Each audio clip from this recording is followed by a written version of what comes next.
Hello and welcome to Viral News. I'm your host, Stephen Calabria. Viral News is a podcast produced and released by whowhatwhy.org, dedicated to the coronavirus and other news of a viral nature. Today's program features a roundtable discussion with members of the comedy community, including 4 comedians and 1 club owner, to talk about the state of comedy and what the future may hold. Rebecca Trent is the owner of the Creek and the Cave Comedy Club in Queens, New York City. Liz Mealy is a New York City-based stand-up comedian and co-host of a podcast called Two Non-Doctors. Remy Casimir is a New York City-based stand-up comedian and co-host of a podcast called the How Come Podcast, a show devoted to the female orgasm. Winston Hodges is a Virginia-based stand-up comedian. He's the host of a podcast called The Dead Dad Comedy Pod and a web series called Taking It Weekly. Tony Darrow is a longtime New York City-based stand-up comedian. He wrote for Weekend Update on Saturday Night Live in the late 1990s and early 2000s. For some context for our listeners, I myself have worked in and around the comedy community for years in New York City, so this conversation was something akin to a family dinner.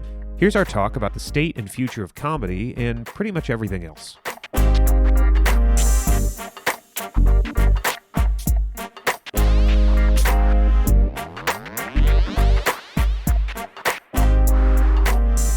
Remy, you're out in Oregon, right?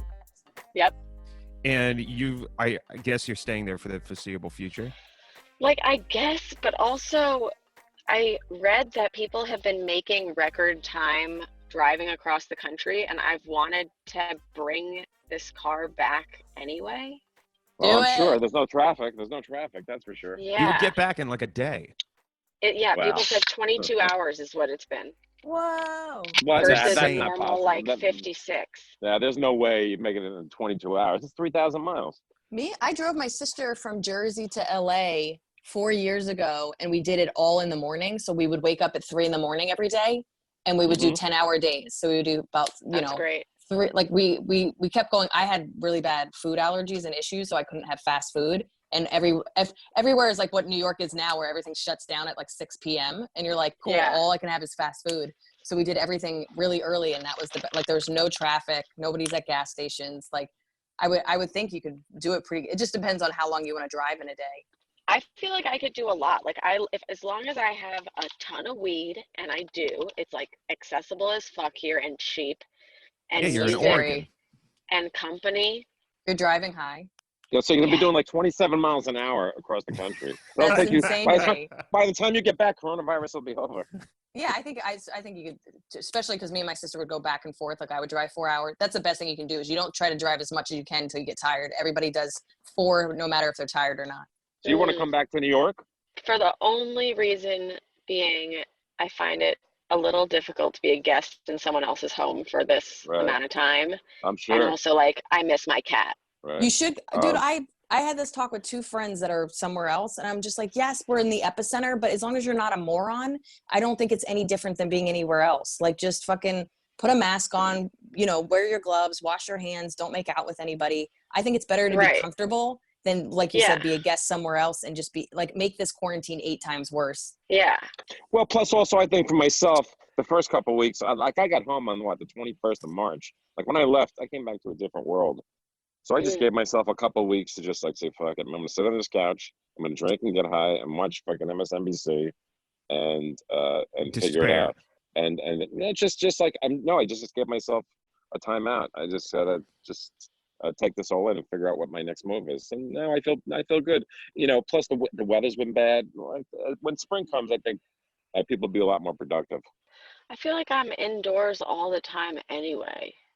I'm always sad and in bed. I don't understand.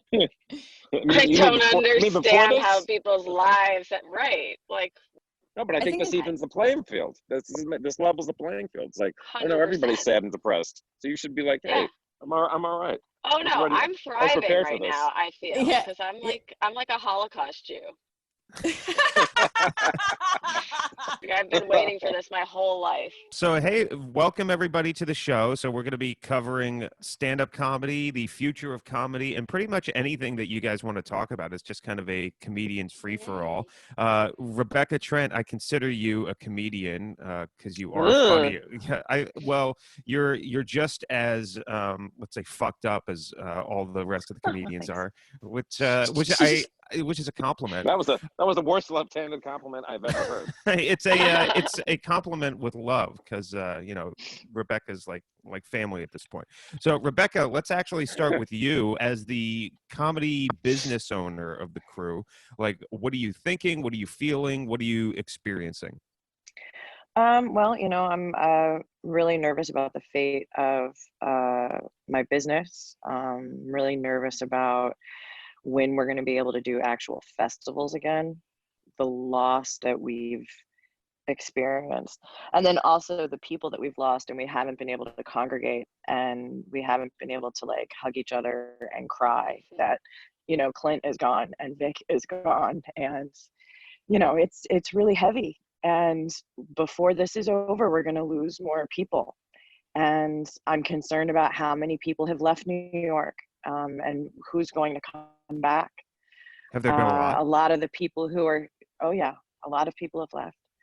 And a lot of people, a lot of people have, if they have an alternative, have gone for whatever that plan B is. A lot of people who were thinking about moving to New York are now reconsidering. So, the talent that we're also not going to have coming in, the new talent coming in.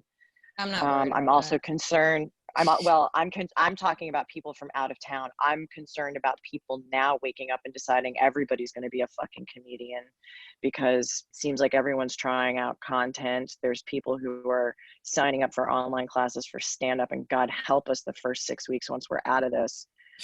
I'm going to probably have to have an air horn and blow it every time I hear the word Corona. Like, it's going to be insane. I mean, the amount of worry and the amount of concern, some people are kind of cracking up a little bit. Some people are having a really, really tough time with this. Under quarantine, your brain box pills don't work the same way necessarily. A lot of stuff is happening. People are starting to say that they're getting headaches and they're freaking out.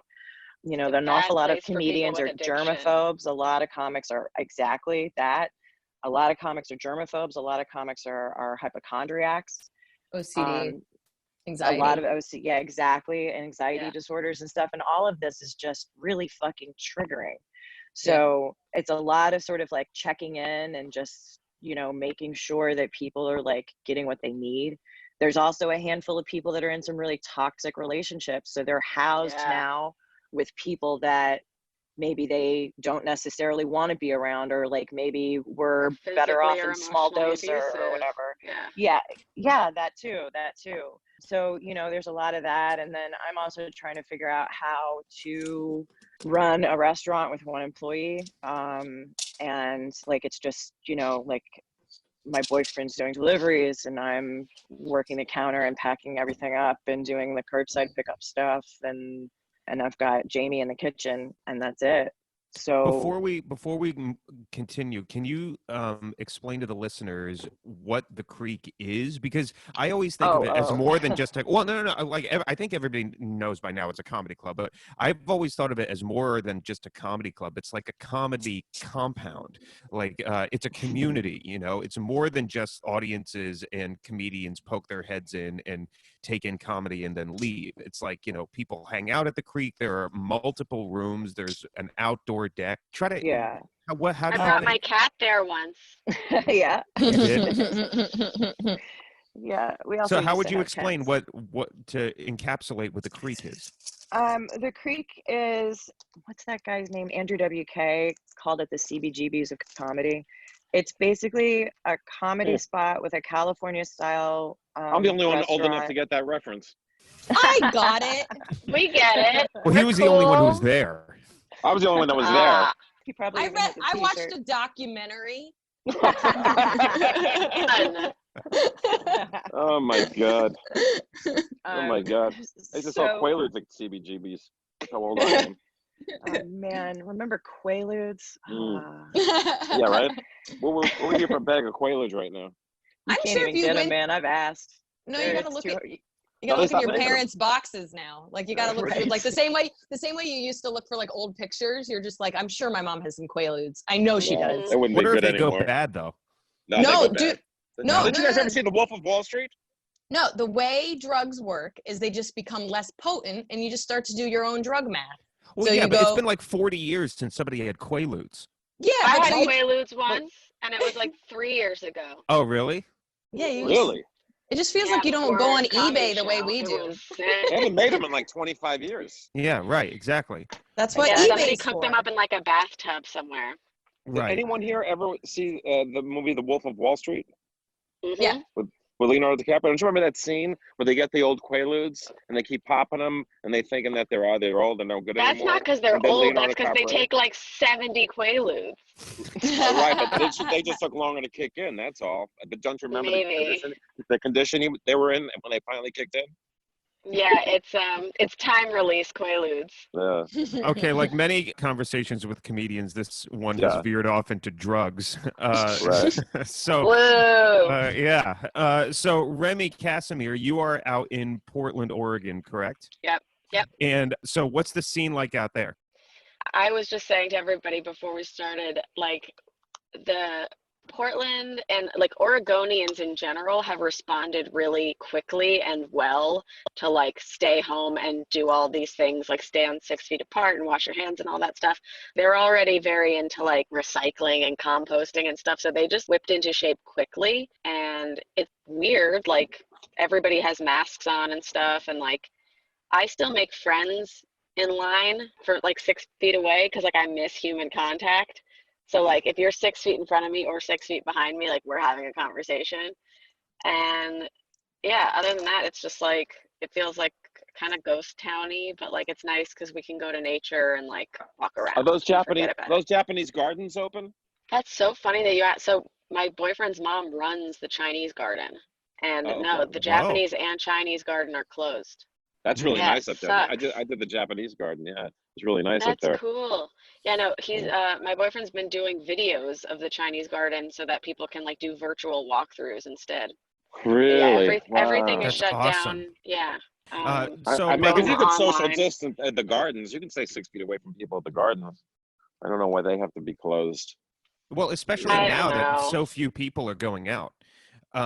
By the way, so we're joined, this is mostly New Yorkers who are on this call, but we're joined by an out-of-towner. Everybody say hi to Winston Hodges. Hello, Hello, Winston Winston Hi, Hodges. Hodges. Winston. Hi, Winston. So, Hey. Winston, you are I down love that name. in... That's a great name. Yeah. Oh my God, Yeah. thank you. Winston, you're down in Virginia, correct? Yeah, I'm based out of Richmond, Virginia, but what that means is I spend a lot of time in like DC and Richmond. So I Right. flow between those two And places. so, first, can you start off with what the comedy scene there is like and how it's evolved or devolved in the past month and a half? DC is great. I think it's like one of the best scenes in the country, and Richmond is smaller, but like it is like a southern art city, so it's a pretty alternative comedy scene. A lot of music and stuff like that, and a lot of like hipsters and stuff have made Richmond pretty alt, but it's all like non-existent, man. It's everybody's obviously moved to online. All these stand-ups are trying to do Instagram videos, and they're as bad at Instagram videos as Instagram comics are at doing stand-up. It's awful. Hilarious. It's I mean, miserable. do you guys see even more so now that audiences, or do you think that audiences are even more crucial to comedy than you did before? Or do you think that this is going I to herald a started new an age? Instagram live comedy club like the first week. Like literally there was I had 2 shows in Portland. One of them got canceled. I did the last show and then I was like, I'm going to do Instagram live comedy shows because if I can't get on stage, there's some way I need to get out material with audience feedback. And like you can kind of do it if you want to post jokes on Twitter, but not really. Like you can't say things with the same like innuendo or like nuance or whatever.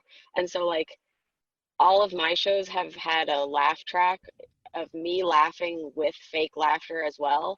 And the people in there post like hearts and shit. And you kind of get the same, it's not the same because like there's nothing better than an actual live comedy club. Yeah. But you do get a trigger in your mind of like serotonin burst when you see the hearts going, or like Allie Colbert even said when I played like a fake laugh track, she was like, I know it's fake, but my body feels like it's real. The same way they Yeah. say you can like smile to like fake happiness. Right. Yeah, literally. Yeah, if you smile long enough. You trick your brain into thinking you could like yourself. Right. And there's Yeah. probably some data behind the idea that, you know, those jokes that elicit the increased hearts that you're seeing from the audience are probably the ones that registered more. So there's something there. But I mean, if anything, Remy, has that kind of crystallized in your mind that you needed an audience? Or do you think that this is kind of a new way to be doing comedy? And this goes for Liz, too. We haven't heard from Liz yet. Well, I mean, not to take that from you, Remy, but I think every single comic would tell you we've all gone through the open mic phase to get where we are now. We know the audience is important. You work so hard to get a real audience so that you can tell your jokes, that I don't think any comic gets to a point where they're performing in front of audiences or performing in front of their fans and doesn't appreciate that, because oh my God, you know, you do the open mic phase for so long, you do shitty bar shows for so long, totally, you know, you do shows after a snowstorm and 9 people show up. Like, I think we all know that we love and miss 9 people. Yeah, who books that packed gig? house. I would kill for 9 people. Really? I Kidding mean, me? I mean, we will soon. But only 9. That's going to be the limit. Yeah. That's packed. That's a sold out show. That's it. But let me ask you this: what do you think? Even after this is all over, when everything is open again, do you think there's going to be a little lag time before people are going to still be lining up to get into the Comedy Cellar? Are people still going to feel comfortable sitting in closed spaces? I think they're going to come. It's going to be up to the places to separate them. They're going to have to change the setup. The way that they pack people in it's going to be different. I mean, the governor of California was talking today about how, like, you know, waiters are going to have face masks from now on, and like and gloves and stuff from now on. Like, the reality of club environment is going to have to alter as a result of this. There's no question. And I can only speak for, like, obviously coming from like out of town, not being in like New York or like on the West Coast or whatever, but people down here don't give a shit. They are very ready to be out and going to shows. People didn't give a shit in New York. I was out here already when New York went out on lockdown, but I have a show in New York that people were still buying tickets to. Yeah. Before we were like, no, it's for canceled. Sure. Like, I mean, the cellar. I was there the second to last night. Even though they had every other table filled, they were still technically at capacity, because they weren't filling every table. They were filling every other table, and they still had to turn people away. I mean, you know, people are hungry as fuck for comedy. Like, Exactly. I think that's the only reason anybody watches Remy's Comedy Club is because they miss real comedy clubs. Yeah. Like, do I think people are still going to watch internet comedy? Maybe, you know, like if they're in a place with no access to it, but otherwise they're going to be flooding real clubs. Yeah, I also think it's going to depend on if we actually have real testing, if we get the antibodies test, like, I'm not waiting for a vaccine, I'm waiting for an antibodies test. Like the numbers, because like right now the numbers for who's been infected is not right. We know that. There's no, I know people that are like, hey, my roommate has it and I'm trying to get a test and they won't test me because I'm not showing signs. Like, we're so not testing everybody that probably has it. So then what's next, I think, is when we start having the antibodies test and somebody can be like, oh, I must have had it, and now I'm like, that's going to be like, there's going to be this like antibodies club. Like, you know what I mean? Like, I had it, but I don't even know, like, we don't even know if having had it means that you can't get it again. Yeah. Like, people Right. say Or that that about there won't be a chickenpox resurgence. too, and like, No, they're saying now that you can get it again. People in South Korea there's are getting evidence it that again. you can get reinfected. Yeah, but they've had multiple cases. But look, but they tested less than 1% of the population. We already have 600,000 cases with like less than 1% testing. That's scary. Yeah, but like, even so I was not that I'm a biologist or even a person with any education, but like, I'm also I started a podcast called Two Non-Doctors. Nor am I a botanist. Yeah, it's me and my best friend who's a London comic, just talking about what morons we are, but we Google and we think we're better than people. But two non-doctors. Two non-doctors. Nice. Oh, that's great. Yeah, and it's just about the fact that like I diagnosed her misophonia because I was like, you sound crazy like this person. But anyway. Yes, I have misophonia, self-diagnosed as well. Oh, For that's awesome. filing. What is misophonia? So It's misophonia like is when the you hatred. can't hear a sound. So it's called. It comes Listen down to to the the podcast. Yeah. It's called the hatred of sound, but it's basically normal sounds that we wouldn't even think about. It sounds like truly like nails on a chalkboard. So like my friend can't see or hear someone chewing gum, or she like goes into a fit of rage. But like real. so it's but it's What is this called now? misophonia. Misophonia. Spell it for me. MISOPHONIA. Like Okay. misophonia. Yeah. Also, I'm dyslexic, and that was a very vulnerable thing for me to do. Wow.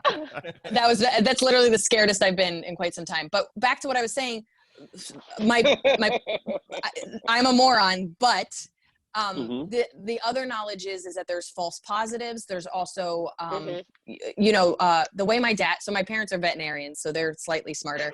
And what my dad was kind of trying to explain to me is that a positive test, saying someone has the coronavirus and they don't have symptoms, yes, they could be asymptomatic, but it also could be like a false positive. There could be you already had the antibodies and you were somebody that it didn't affect. Like there's all these little minor stuff that I do not understand and clearly a lot of people don't understand, that I don't always know if still having it in quotations means what we think it means. But again, I'm a moron and I don't know. Well, no, there's a but woman. what does it mean if you have been exposed to it and it never shows up in you?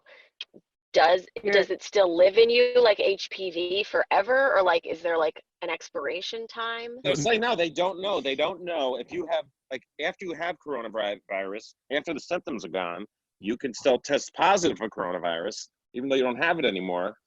But they don't know if you are contagious. Right. And Yeah. So you still have to lock down. Yeah. Or if you were just around someone who had it and you have you have it in your body, but your symptoms have never come out. Right. Does it go away? Well, as a result, I mean, aren't young people, number one, are probably more likely to just go to comedy shows in general. Young people are also perhaps less likely to become either infected with the virus in a way that's really serious or to be infected at all. And so as a result, don't you guys think that young people going forward are going to be less inclined to adhere to strict draconian social distancing and more if they're like in college and they're not going to go home to their parents? But that's what pissed me off.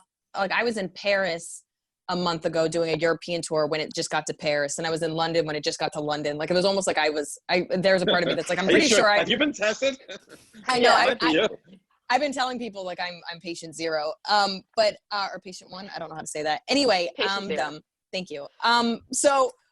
But it's funny. I knew enough to know when I was in Paris, like I was meeting new comics and they would go in for a handshake and I'd be like, hey man, I don't know what's going on, but I'm just not going to do that. And I remember getting kind of pushback. And then I went to go get lunch with a friend and she had a baby in London. I hadn't seen her clearly since she had her baby. And I said, hey, I'm going to come, but I'm not going to touch your baby. I'm not going to touch, her toys. I'm not going to hug you guys because I don't want to be responsible for killing your baby. Like it's really about the individual, like, you're all hard. Yes. Well, it's this thing that, like, I might not. Will she give you pushback for that? She's like, touch my fucking baby. Yeah. Well, they weren't taking it seriously. They thought I was being weird. And I was like, I can't live with myself as somebody that travels the world, that if I do have it, am asymptomatic, and the babies and the old people are the ones that are most vulnerable, that I give it to your baby. So it was me going, I don't know enough, I'm going to pull back. But there's this social responsibility that I think a lot of young people aren't understanding, that maybe if you're at college and it's all other college kids, but also you don't know if somebody has an autoimmune disease. You don't know if somebody had cancer 10 years ago and they're in a more vulnerable place because of it. It's this assumption that I am young, because there's 20-year-olds that have died from it. There's 30-year-olds that have died. There are babies that have died from it. But there's also, I think it's just dependent on like type of personality you have. Like there have been old people that have been like, no, fuck this. I'm not going to die. I'm going out. My dad was that. He's in his 60s. My dad is that. Yeah. Yeah. I've had to tell my dad. It's just a personality type. Yeah. My dad's dead, so I'm good. Oh, good. Good. Oh. upset. Yeah, I you do got like nothing to worry about. I do like the idea.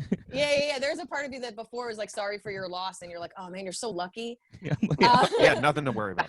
Yeah, I think everybody's been yelling at their parents because I've noticed people like if they're not 80, they're like I'm fine, and you're just like cool, I'm like that's fine. yeah. My dad had My dad has cancer. been walking in Central Park. I'm like, are you asking for it? Well, Like, I don't think you're getting it from trees as long as other people aren't around. I don't think that's there's bad. there's hospitals in the Oh, park that's true. now. I forgot about that. Yeah, that's a valid They're point. digging graves in the Well, if park. they get sickies right there. They dig Yeah, right. graves If in the anything, that's park. the safest place to be. Yes, they're digging They're digging graves in the graves? park. They're Yes, digging graves in insane. the temporary graves in the park. Yeah. They ran out of room on the island. Who's doing it? Badgers? Like who sets up that? How does The that rats. They're putting the rats to work. work? Finally. We're not getting any scab badgers. Now I aren't want they, to. Now I want to ask everyone, in keeping with That's the that's a question. bad idea. They're gonna. What happens when they rise up as zombies in a few months? Because you know that's inevitable. That is Yeah, and They that's should like the next consider step those of this. bodies. We'll be right back with the second half of the interview. But first, be sure to check out Who What Why's other podcast, Radio Who What Why, hosted by radio personality and journalist Jeff Sheckman. Also, to read Who What Why's groundbreaking print reporting, check out the site on the web at whowhatwhy.org and on Twitter. Viral News is a production of whowhatwhy.org, which depends on contributions from its listeners. Head over to whowhatwhy.org to make a donation. I'm curious to know, from the point of view of comedians and from comedy proprietors, what is the consensus about the SNL episode? I loved it. I You thought liked they it? did a good job. Yeah. I thought I mean, every it was- I TikTok haven't watched person it did a yet. better I job. don't- Every I ju- TikTok person did a better job. Yeah, I feel like they have less technology. I get that. TikTokers make fun of us the way that like our parents are like, you guys can't cook. That Yes. generation is like, lol, they can't edit. Like Yeah. they can all just edit film. It's I will very bizarre. I will say this, there's more control and it's easier to like it's the same way that you're like I don't understand why a giant company like Google can't get this done, but a small company with 3 employees can get it done, and that's actually where things start to get slogged Because up there was and probably so much fighting amongst all of them. Like some of them Yeah. had really passive aggressive posts before being like, well, we're going to do this. I don't know if it's going to be good. But and it's like, if you had done it weeks ago, I don't know. Yeah, I think it I was just- nice that they did it because I it think, was you like, know, you could do Well, it. first of all, Hey, can you let me- guys explain what the episode actually was? It was all of the cast members like basically dialing in or zooming in individually, right? basically they were in charge. It was almost like TikTok. You do your own sketch. So you're doing your own props, you're doing your own little signs. I'm sure Some somebody of else them were edited it. together, though, that they had like a Zoom sketch Yeah. that was like edited together, which was good. But I did a Zoom sketch like 2 weeks before a Passover Seder. I'm just Not to saying. plant any flags, but Saying. I thought I always think Weekend Update is the strongest, but it's also that's the one that you can do in quarantine for the rest of your life. It's just 2 people Mhm. telling jokes with some signs. Mhm. But I think what they attempted was valid, and I think, like I said, more people on a project is harder than less people on a project. And then you have to go back to you're almost going back to your roots in some ways, which is how uniquely diligent were you to make content on your own pre-SNL? Yeah, some of them looked like audition tapes, but in a good way, where I was like, this is so pure, you can actually like You can see why their they got talent. there. Yes. Yeah. Like Kate Right. McKinnon. Was it Kate McKinnon? I was just gonna say, Kate's RBG was like so great. Brilliant. It was brilliant. And it was so well done, but like that, it kind of just goes back to like, oh, I can see why this person got this job. And then you can also, this might sound shitty, but you can also see like somebody recommended this person. Like somebody knows somebody. And that's Right. how they got this job. right. And so, I mean, Remy, as far as your online stand-up show goes, are Yeah. you planning for it to evolve in any way? Like, where does it go from here? How much can you really do just by yourself or behind a screen? So that's the thing is I made a whole different account for it because I was getting tired of going live from my own account, but also I wanted other people to be able to like do produced shows the way that we can do it like at the Creek in real life. Like a lot of people will produce shows there because like a lot of people go there. I feel like Remy's Comedy Club has created a little group of people who are really there for comedy. So I've given my password to like other comics that can now like run their own shows and have other comics call in. So then I don't know if it's going to be a thing after unless, I don't know, I'm broadcasting my own live shows for people who are like in Estonia. Are you monetizing it? People have What's been up? like Venmoing Hey, us Hey, if don't they say bad things can. about Estonia. Estonia is a nice little country. I'm just saying it doesn't have the most access to comedy. Now, Actually, I've read an article about that changing, but not to step on your joke. Oh, Not really? to not to like raise my hand and be like, actually, their comedies are No, that's booming. amazing. go ahead, do it. I No, love that for them. Yeah, no, I'm very proud of them. But there's like this Yeah. one guy, Lewis, that's pretty much like launched the fact that there's comedy in Estonia. But Amazing. yeah, it's pretty cool. I didn't get there because I think I pissed off his friend. But I got to Finland. I got close. I never want to hug or shake another comedian's hand again. Oh, that's Comedians all I want to specifically, do. That's or why I just love people in general? comedy. Is just Yeah, hugging. yeah.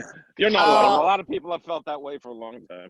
Oh man, I mean, when I was in Paris and I started to kind of like take it seriously, and I was meeting these guys, and like they were giving me pushback, and I was like, man, I would have loved to never hug anybody. I'm cold, and I was never hugged as a child, and I've really had to like autistically learn how to be a nice person. Well, let's And talk about that. no, Now but I we all just have to learn how to be you. It's great. no, yeah, no, but seriously, and I'm not like, it just makes me uncomfortable, but you learn social cues and you learn to be the person you're supposed to be. And I'm not saying I don't enjoy hugs, but like I'll hug my Unlearn friends. it, baby. Unlearn. But it is kind of Stay crazy away. where I've thought about like, if I never have to hug, like if I never have to like touch another male comic's slimy hand again. So specifically males we're talking about here. You could shake Remy's Yeah. hand and it would be totally What? fine. Was just- it really necessary to throw in slimy? Yeah, they're slimy. How is I don't know it? what to tell you. Like, it's very distracting to shake a host's hand and then it be gross, and then you have to be on stage for a half hour and not think of, and I'm not even OCD, dude. Like, then of course I'm trying to eat food in between my sets, so then I have to like literally the first thing I do when I get off stage is wash my hands. So that I can, like, if I go to grab something and eat it while I go to another spot, I don't have to think about male slime hands. You know what? It's very specific. You could have just said another comedian slimy hands, but it's very specific that you said male. I'm glad right. you'd make it more specific. Which makes by me think there's a certain group of particular males. comic. Yeah, Is there's a some more certain clubs group I of work. males There's that are you know more there's slimy four, than others? you know there's 4 hosts in the entire city. I'm trying to think of the host with the stickiest hands and why. We'll throw some names around after the mics are off. But no, I mean, I'm going to tell every host that I worked with that she said he had slimy hands. Good, And he'll good. confront her and said, "No, it wasn't you. It was this guy." You'll Yeah, be getting perfect. a call from Artie Fuqua. Exactly. Well, that's about hugging. God damn. Well, Liz, to your point, I mean, Anthony Fauci has said that it would probably be best for people to just never shake hands again because people in general are slimy, and like, you know, what better way to spread your germs to someone? Yeah, I don't think Nobody's shaking hands anymore. That's done. That's over. Did Well, you also- see there was the charity a bunch of comedians did to raise money for working comics on Twitter? Comedy Gives No. Back. Did you? Oh. Oh There have no. been a Is that few the of thing those, that right? Jodie Lieberman did? It it's was the one they did like a whole it was show about. Was it Ray Ellen? was like- Did Ray Ellen do that? No. Jimmy Fallon and Howie Mandel and Bob Saget and Whitney Cummings and Dan Soder, like a bunch of like comics at different levels, but it was the funniest thing because they had Howie Mandel host the first hour just because he wanted to tell this joke like, I've been telling you this whole time. I told not to you shake so. hands. I told you Yeah. so. And it was so worth it. But then you realize that you have a man who has acute OCD hosting a live broadcast and he can't get in touch with production via headset and he starts spiraling. Oh my God. It was insane. Well, that sounds like Really? the I most wish you guys organic did it. comedy. I've I been don't know. joking about Can't- less about kids. Like, I mean, I'm literally bad mouthing my boyfriend in front of him. I'm like, put on your noise canceling headphones. I want to talk to my friends.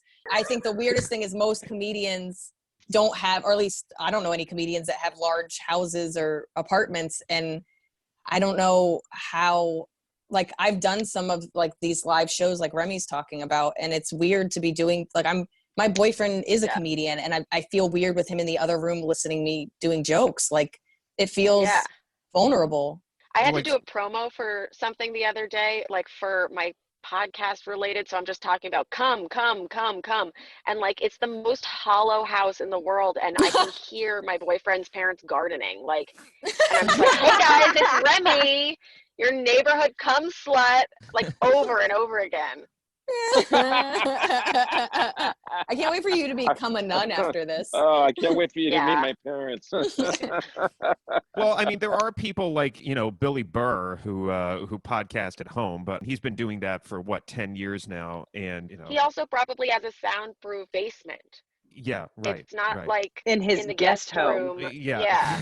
It seems as though, Remy, again, that's what you do for a living, so they kind of have to be understanding, don't they? Yeah, of course. But it's still like I went from podcasting in my grandmother's house Changes. to It's a little her awkward. dying and me thinking, oh, now at least I'll be able to speak more freely. And now I'm Oh, quarantined God. since my boyfriend's there. Funny how you were more comfortable around your grandmother talking about cum. 100%. How do you think she learned about this stuff? Come Yeah, on. right. We have the same body. I was like, oh, that's why my nipples look this way.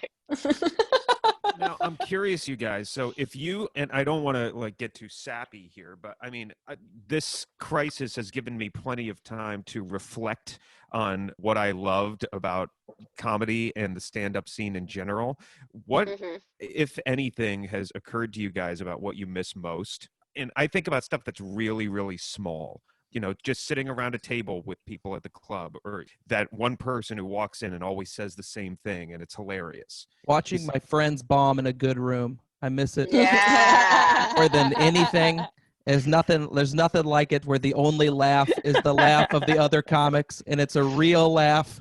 The laughter of watching your friends fail. The laughter of I'm gonna talk to you Schadenfreude. about it afterwards. It's the best. And yeah, how they completely lost a room Yeah. that should have been a Mhm. layup. Yep, it's awesome. And then they blame the Hilarious. room as someone else is killing, and it's like, there is a God. This is amazing. This fucking room. This room gets bad 45 to 50 minutes in, and then it gets good again. I got the worst spot. And me 13. Yeah. Tony, it must really What? suck for you right now because you travel a lot. Yeah. I mean, I came back. That was the thing. I left here on March 9th, and this is when it was just kind of starting. They didn't do the shelter in place yet. They were just talking about the shelter in place, and I came back on the 20th through Atlanta. I went through. I came from Buenos Aires. I had 2 fever checks in the airport, and then I went through Santiago. I had 2 fever checks in the airport. I get to Atlanta, the home of the CDC. Nothing. Just walk through. Hello. Nothing. No questions. Just But I get there on a Friday afternoon, Atlanta Airport, one of the busiest airports in the world, and nothing is open except the bar where I sat there and drank and had lunch. Not thinking about it. Nobody's wearing masks or anything. It was What day is that? and then I got home. That was on Friday, March 20th. Wow. That was, That was 3 weeks ago. Yeah, that was post stock market crash. Yeah. Yeah. Yeah. I don't even understand why it's not crashing more. It's like reality hasn't hit the stock market yet. I think it's just Charmin holding it all up. I think it's just toilet paper is like, we'll get you through this.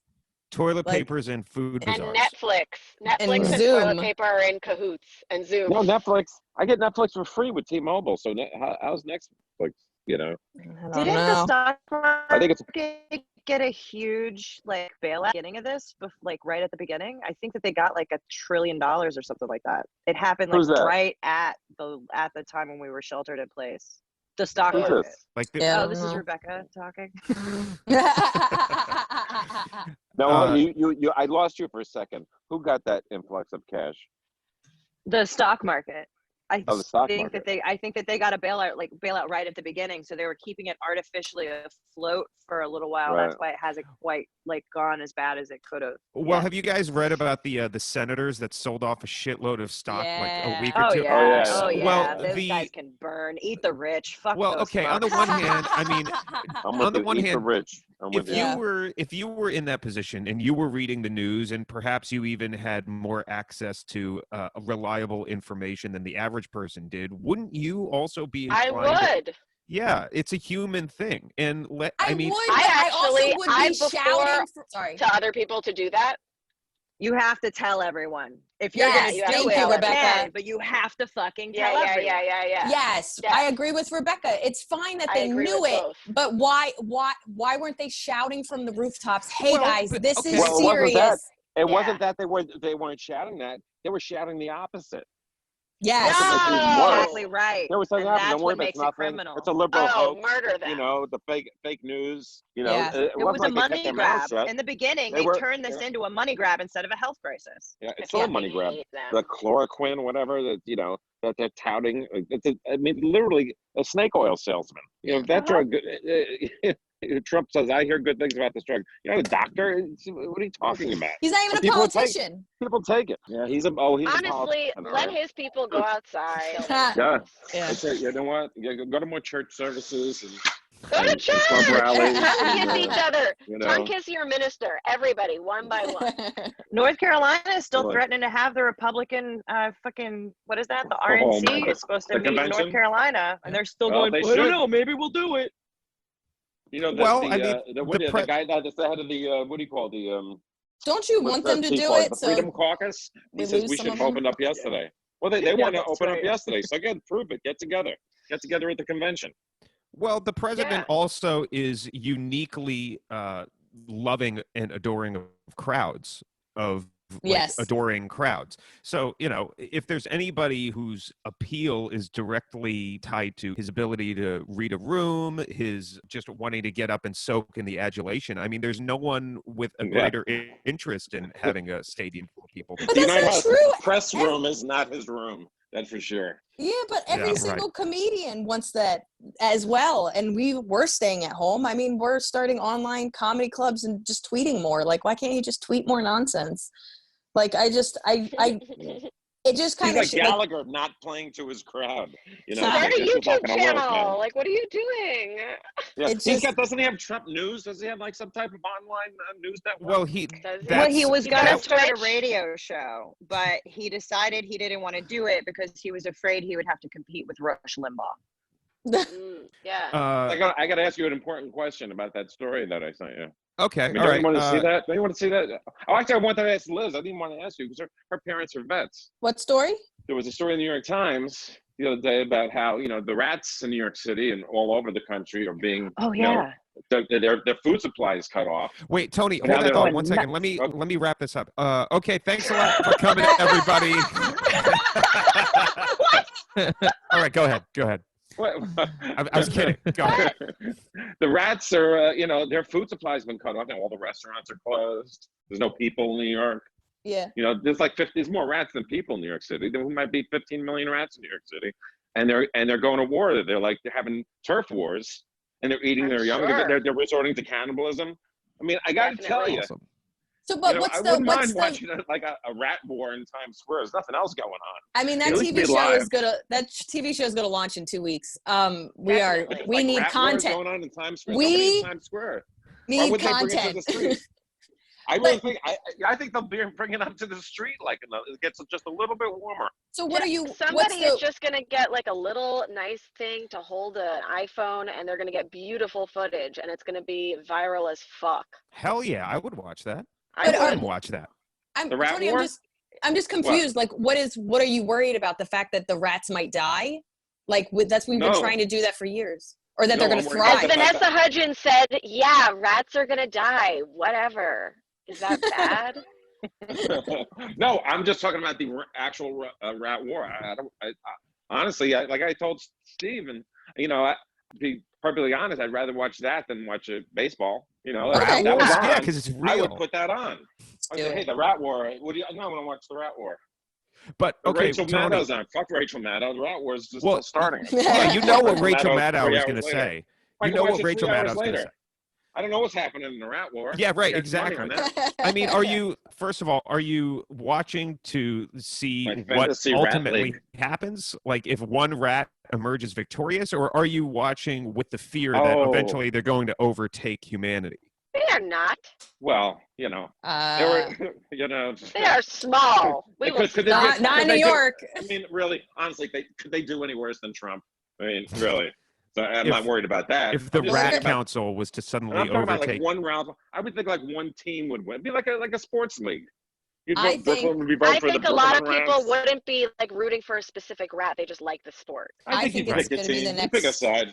It's going to be the Just next human Rat nature. King. There's going to be a documentary in a year Well, about come on, kids. The rat war is on. Tiger King. no, it Yeah. can go even bigger than that. When there Carol was the Ratkin. writers, when there was the writers' strike in the early 90s, that brought about cops, and cops never went away. And so after all of this ends, we're still going to be left with rat wars. I mean, We're still going gonna to know that Carol Baskin killed her fucking husband and fed him to a tiger. Period. Yeah. We're all gonna know that. Oh, did you see that? Did you see Netflix did another episode with Joel McHale, and it's like from home and him interviewing a bunch of people from the doc? No. Oh yeah, It's on yeah. Netflix. It's new. Homeboy got Nice. teeth. It was great. Oh, Really? that's exciting. Yeah, yeah, I yeah. gotta watch that. I gotta for watch him. that. Well, I'm I gonna head gotta out, watch that. guys. It was nice to meet everybody. All right, nice to meet All right, you. it's nice to meet you, Yeah. Winston. Oh, Goodbye, but- everyone. Make good Great name. choices. I love your name. Make good choices. I'm going to wrap this up, but we can Goodbye. stay on. Thank you guys so much for coming. I love all of you. It was great talking to you, and let's do this again. Yeah. Okay. Bye, guys. Yay, bye.